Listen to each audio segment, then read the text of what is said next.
여러분 안녕하십니까. 금요일에 인사를 드리고 있는 크립토 토마토입니다. 어제 11,000달러 위에서 잠깐 놀았었던 비트코인, 그 위에서 가격을 좀 유지를 해주면 얼마나 좋을까라고 생각을 했었는데 그새를 못 참고 엎어져 가지고 1,800달러 선까지 떨어졌다가 지금 약간 다시 상승해주면서 1,945불에서 거래가 진행 중에 있습니다. 자, 이 비트코인에 관련된 분석 자체는 많지 않은 오늘, 그렇지만 여러가지 소식들이 준비되어 있는데요, 하나하나 차근차근 보도록 하겠습니다. 자, 첫 번째로는 체인링크 관련된 정보입니다. 체인링크가 최근에 가격이 전혀 힘을 쓰지 못하고 있죠. 그런데도 불구하고 체인링크 상위 100위 고래들은 지난 3개월 동안 체인링크를 죽어라고 축적을 하고 있었다고 합니다. 무려 1830만 개. 이는 암호화폐 데이터 분석 업체인 센티멘트가 제공한 정보이고요. 또한 센티멘트는 이어서 이야기하기를 고래들이 이렇게 체인링크를 엄청나게 축적을 하고 있는 것은 체인링크의 장기적 가치에 관한 긍정적인 신호다라고 이야기를 하는 것인데요. 이 체인링크를 이제 매집하고 계신 분들, 그리고 혹은 체인링크 때문에 물리신 분들께는 희망적인 소식이라고 볼 수가 있겠죠. 지금 이 오라클 프로젝트들이 주목을 받고 있긴 한데 체인링크가 가장 선두에 서 있기 때문에 체인링크가 다시 한번 힘을 내줄 수 있으면 좋겠는데, 추가로 체인링크 관련된 정보가 있습니다. 디파이 대시보드 제퍼가 메인넷 상에서 체인링크가 제공하는 가스 가격 지표 오라클을 활용하겠다라는 소식이 나왔습니다. 계속해서 기술 채택을 이어가고 있는 체인링크에 관련된 소식이었고요. 자, 그 다음에 어제 오늘 암호화폐 시장을 뒤흔든 그런 소식이 있었죠. 유니스왑에서 이번에 거버넌스 토큰을 출시를 했는데 동시에 여러가지 거대한 거래소들에서 상장이 되면서 예를 들어 바이낸스, OKX, 폴로니엑스, 코인베이스까지 동시 상장과 더불어서 가격이 한때 1000% 정도까지 상승을 했었습니다. 어마어마하죠. 그와 동시에 유니스왑의 라이벌격이라고 볼 수가 있는 스시스왑 같은 경우는 타격을 입을 것이다 라는 예측이 돌고 있다는 것인데요. 스시스왑의 유동성이 유니스왑으로 넘어가게 되면서 그와 동시에 스시스왑의 토큰 가격이 계속해서 떨어지는 것은 아니냐라는 우려가 일고 있다고 합니다. 실제로 계속해서 가격이 맥을 추지 못하고 있는 스시스왑이라고 볼 수가 있겠네요. 자, 한편 유니스왑, 디파이 프로젝트 등등이 이더리움 네트워크 상에서 활발하게 거래를 이어가자 이더리움 네트워크 수수료 그리고 가스 수수료가 다시 한번 크게 올랐다라고 하는데요. 이번에 신기록을 돌파했다라고 하네요. 글래스 노드에 의하면은 최근에 이더리움 네트워크가 바빠짐에 따라서 수수료가 많이 올랐는데 이더리움 채굴자들의 총 수입은 1시간 만에 무려 11억 원에 달하는 엄청난 기록을 세웠다라고 합니다. 자, 이더리움 채굴자들도 중국에 몰려 있는데요. 중국 채굴자들은 정말 기분이 좋을 것 같습니다. 자, 이렇게 이더리움 관련된 수수료가 높아지자 코인베이스 프로에서는 다음과 같은 발표를 하게 되는데요. 앞으로는 이용자가 네트워크 수수료를 부담하게 할 것이다. 이전까지는 우리가 내줬는데 더 이상은 안 되겠어 라고 이야기를 한 것이죠. 자, 이 코인베이스 프로가 코인베이스보다는 수수료가 저렴하긴 하지만은 다른 거래소들에 비해서는 여전히 높다라고 제가 알고 있는데, 이제는 네트워크 수수료까지 고객들에게 내라고 하고 있어가지고 이 사람들이 좀 실망을 하지 않았을까라고 한번 생각을 해봅니다. 자, 이어서 이처럼 대부분의 인기 있는 프로젝트들이 전부 다 이더리움 블록체인에서 활발하게 거래를 이뤄가고 있는데요. 이처럼 이더리움의 인기는 하늘을 찌르고 있습니다. 또한 이더리움 2.0 전환이 가까워져 옴에 따라 이더리움이 400달러를 다시 한번 뚫게 될 수 있을 것인지 사람들이 주목하고 있다고 합니다. 자, 이더리움 같은 경우는 지금 현재 380달러 선을 넘어선 상황. 뉴스BTC의 IOC 진달 같은 경우는 이더리움 가격이 390달러를 성공적으로 넘어서게 된다면 400달러 그리고 420달러 선까지 상승세를 지속할 수 있을 것이다 라고 예측을 하기도 했었습니다. 그러나 385, 390을 뚫지 못하면 당연히 떨어지면서 370과 355달러까지 하락하게 될 것이라고 예측을 하고 있는데요. 크립토 미스트라는 분석가는 지금 현재 이더리움의 상황이 괜찮다라고 이야기를 해주고 있습니다. 보시면 천천히 이 어센딩 트라이앵글을 만들어 가고 있는데 이 패턴 안에서 이더리움이 움직이다가 위로 가게 되지 않을까라고 예측을 해보고 있었습니다. 부디 이더리움 2.0에 관련된 좋은 소식과 함께 다시 한번 이더리움이 불장을 이끌 수 있는 그런 계기를 마련해 줄 수 있기를 바라보고요. 자, 그 다음에는 국제 암호화폐 거래 플랫폼인 크립토닷컴에서 이번에 앱을 한국말로 지원하게 되었다고 합니다. 여기 보시면은 한국 사용자분들 안녕하십니까 라고 하면서 한국어 버전이 출시가 됐다고 하죠.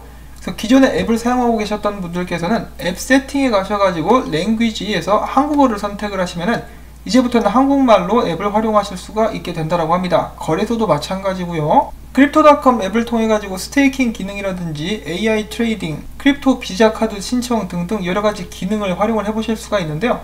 이번에 한국말로 바뀌었으니까 한번 다운이라도 받아볼까 라고 생각하시는 분들께서는 부디 제 소개 링크를 활용해 주신다면 저에게도 큰 도움이 되겠습니다.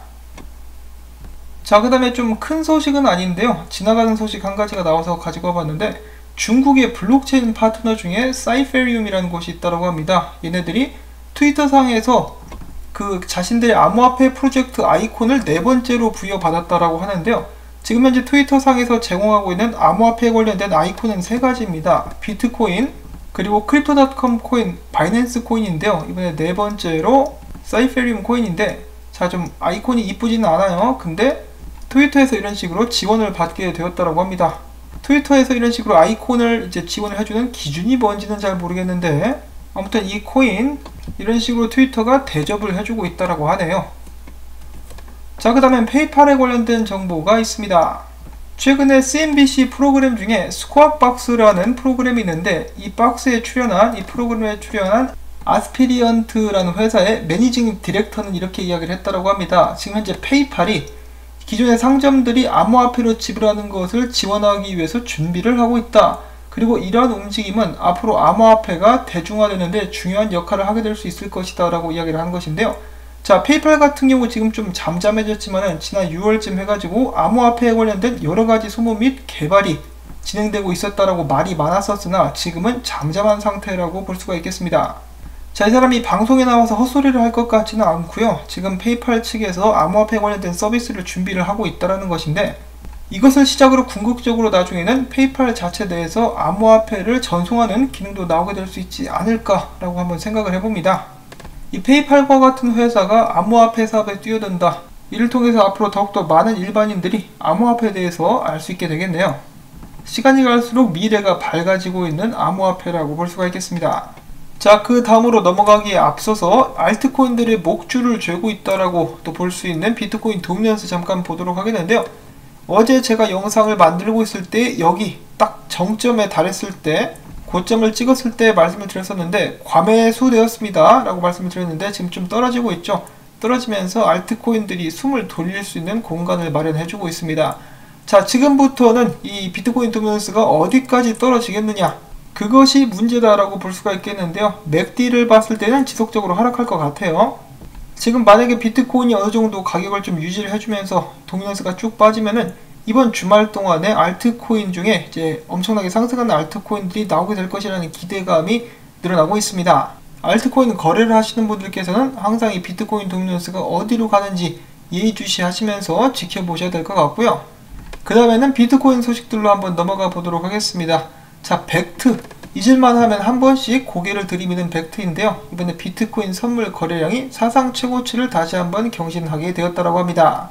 나 아직 안 죽었어 라고 외치고 있는 것 같죠. 자, 그 다음에 우리의 노부 구라치 형님 이번에 자신의 포트폴리오를 공개했다라고 하는데요, 구성은 다음과 같습니다. 비트코인이 87%, 10%는 이더리움, 나머지 3%는 디파이 토큰들을 들고 있었다라고 하네요. 그 다음에 타일러 윙클보스가 최근에 트윗을 통해서 이렇게 이야기를 했습니다. 영국 중앙은행이 마이너스 금리를 적용하는 것에 대해서 토론을 하고 있다고 한다. 마이너스 금리가 적용되게 되면은 은행들은 사람들이 돈을 빌릴 때 돈을 얹어서 주게 된다. 이것보다 더한 비트코인 광고가 또 있을까? 마이너스 금리가 적용되게 되면은 대출을 땡겨서 비트코인 롱을 쳐라. 당연히 마지막 부분은 농담이고요. 자, 그런데 영란은행이 마이너스 금리를 도입하려고 준비를 하고 있다고 합니다. 영국도 상황이 당연히 좋지 않다라는 것을 다시 한번 확인을 해볼 수가 있겠는데요. 점점 마이너스 금리를 도입하는 나라들은 늘어나게 되지 않을까 싶습니다. 그러면 이제 은행에 돈을 집어넣으면 은행이 이제 관리비로 돈을 좀 뜯어가는 것이죠. 이 절대로 남의 이야기가 아닙니다. 소위 말하는 선진국들에서 이 속속들이 마이너스 금리가 도입되게 되면은 뭐 한국이라고 하지 말란 법이 없겠죠. 그런 의미에서 비트코인 가자. 자, 그 다음에는 마이크로스트레러지의 CEO이자 창립자인 마이클 세일러가 최근에 또 이런 트윗을 남겼습니다. 우리는 21,455개의 비트코인을 78,388개의 오프체인 거래들을 통해 구입했으며 19개의 온체인 거래를 통해서 콜드 스토리지에 저장을 했다. 자, 이 비트코인 가치 저장 수단으로서는 확장성에 문제가 없드아 라고 이야기를 해준 것인데요. 비트코인을 지금 현재 통화처럼 쓰기에는 굉장히 무리다 라고 생각을 할 수가 있겠지만 가치 저장 수단으로서 이 디지털 금으로서의 역할을 하는 데는 확장성이 충분하다라고 다시 한번 확인을 해준 것인데요. 이 마이크로스트래tegy가 본보기가 되어가지고 앞으로 전세계 여러 기업들이 비트코인을 매수하는 그런 광경이 펼쳐질 수 있기를 바라봅니다. 자, 그리고 지금 현재 똑똑한 전세계의 개미들은 움직이기 시작했습니다. 지금 비트코인 신규 주소수 증가세가 엄청나다라는 것인데요. 2018년도 2월 이후 최고치를 기록을 해주고 있다라고 합니다. 코인데스크는 이야기를 하기를 이런 식으로 새로운 투자자들이 비트코인 시장에 더 빠른 속도로 진입하고 있는 것이 비트코인 가격 상승 압력을 가하고 있는 것일 수도 있다라는 주장을 펼쳤는데요. 최근에 급증한 숫자를 다 더했을 때 비트코인 신규 지갑 숫자는 225만 개, 6개월 전인 116만 개에 비해서 거의 2배가 늘어난 그런 수치라고 볼 수가 있겠습니다. 체인 아날리시스의 경제학자 필립 그레드웰은 이렇게 이야기를 했는데 장기 투자를 위해서 새로운 사람들이 비트코인을 사서 지갑에 넣고 있는 것 같다라고 예측을 하고 있다고 합니다. 그러니까 비트코인 수요가 점차 올라가기 시작했다라는 것이죠. 똑똑한 개미들, 똑똑한 기업들은 무엇이 중요한지를 알고 열심히 재빠르게 움직이고 있습니다. 자, 그 다음에 몇 가지 나온 비트코인 관련 분석들 잠깐 보도록 하겠는데요.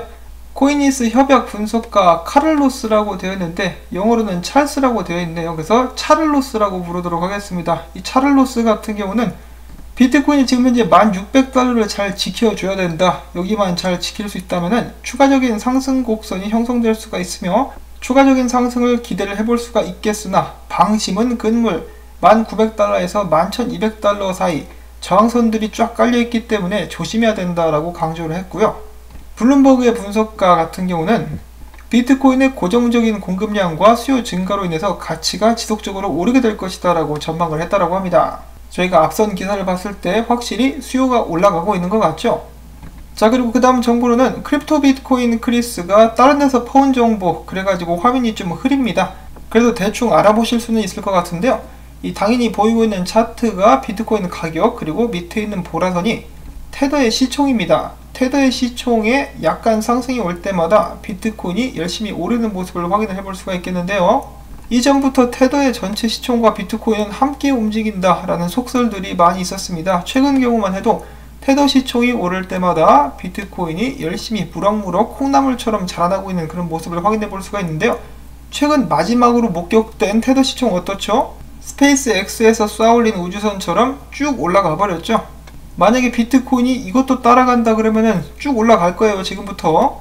최근 있었던 비트코인 하락은 페이크였다, 속았지롱 하면서 가격이 쫙 올라갈 수가 있을 것인데, 자, 물론 이 지표를 100% 신뢰해서는 안 되겠습니다. 그런데 100% 무시할 수 있을까요? 그것도 아니죠. 테더 시총이 비트코인 가격에 끼치는 영향을 무시할 수 있는 사람은 아무도 없을 것입니다. 그래서 참고로만 알아두시면 좋겠다라고 말씀을 드려보면서 마지막으로는 지금 현재 암호화폐 시장의 심리 상태 중립 단계를 유지하고 있습니다. 그리고 제가 원래는 방송 초반에 확인을 했어야 됐는데 확인을 이제서야 하고 있는 달러 인덱스 같은 경우는 빠졌습니다. 근데 신기한 것은 달러가 빠졌는데도 미국 증시가 함께 떨어졌어요. 큰 폭은 아니지만 좀 떨어진 모습을 보여줬었고 비트코인도 어제에 비해서는 살짝 떨어지고 있는 그런 모습이죠. 부디 이제 더 달러가 개박살 나면서 비트코인과 금값이 많이 오를 수 있으면 좋겠다 라는 생각을 해보면서 오늘 영상은 여기서 마무리를 짓도록 하겠습니다. 행복한 금요일 되실 수 있기를 바라고요. 오늘도 수고했다라는 의미에서 앞으로도 좋은 정보 부탁한다라는 의미에서 광고 영상 시청 한 편만이라도 마지막까지 재생 꼭 여러분들께 다시 한번 말씀을 드리고 싶습니다. 자, 그러면 저는 다음에 새로운 소식 가지고 인사를 드릴게요. 안녕히 계십시오.